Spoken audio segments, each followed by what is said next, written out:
Naa naman nun tay mga garbage truck sa Cagayan de Oro. Mga dagko, mga high-tech o mga patsada nga garbage truck. Nganong hantong karon daghan pa manggihapon kayo mga nagkalat nga basura. Gihimo namang basurahan ng Cagayan de Oro karon mga kaistorya. Na mga garbage truck, igor man labyan ang mga basura. Sa akong panglantaw, ani system gid ni ba? Panahon na siguro nga dili na nato na i-bureaucratic ng pagpangulikta sa basura. Akong nasabtan ani bitaw nganong nagapoy mga basura bisan tuod na anay mga garbage trucks, kabalo mo mga kaistorya.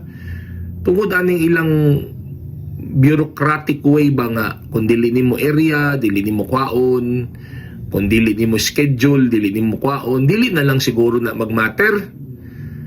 Ayun na ng mga nanay-nana. Kung ang garbage truck na makita nga basura, kwaon na lang gid na siya.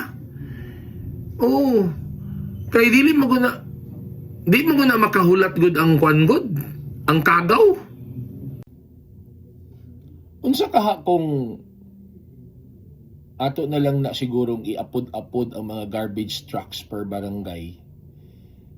Depende sa gidakon sa barangay ang mga number of garbage trucks nga ibutang. Tapos katong mga neighboring barangay o katong mga gagmay nga barangay i-cluster to sila. Tapos tagaan din sila kaugalingon nga garbage truck. Not to mention ang mga kaugalingong garbage truck sa barangay. Or kung walay kaugalingong garbage truck ang barangay, next year, i-appeal ninyo sa inyong budget nga makabaton mo inyong kaugalingon na garbage truck.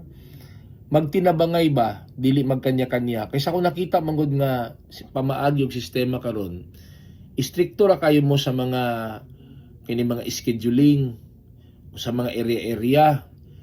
Di man na madalag scheduling og area-area kay kagaw man na, bakterya man na.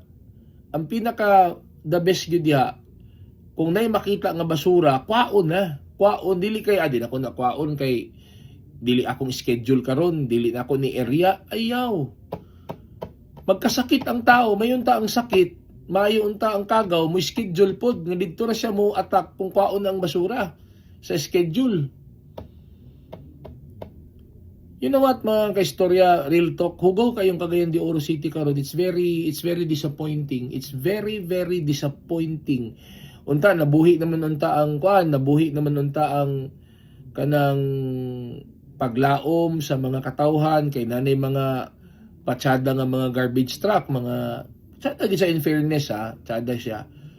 Pero nganong sa mata sa mga ordinaryong Cagayanon, mangutana sila, sir, ako daghan kong ma-encounter nga mga ordinaryong tao sama nako nga mangutana nga, sir, anong galabyan naman sa garbage truck ang mga basura? Muna dako nga pangutana, nganong labyan ninyo?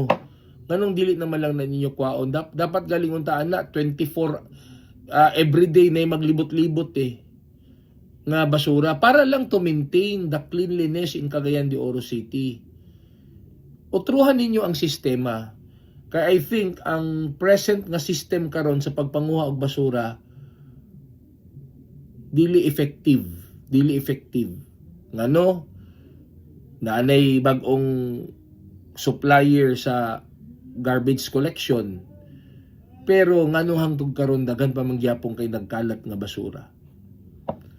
System ana, utruhon ang system mga kaistorya. Hugo, dili ba mo kamo dia nga mga naglingkod ba, dili din ninyo ma-feel kung unsa kahugaw ang Cagayan de Oro karon? Hugaw kayo. Bisag asa na lang ng mga basura nga nagkalat. Bisag asa na lang. Unta maminaw mo sa pinubri lang nga sugyot ni Papa RD.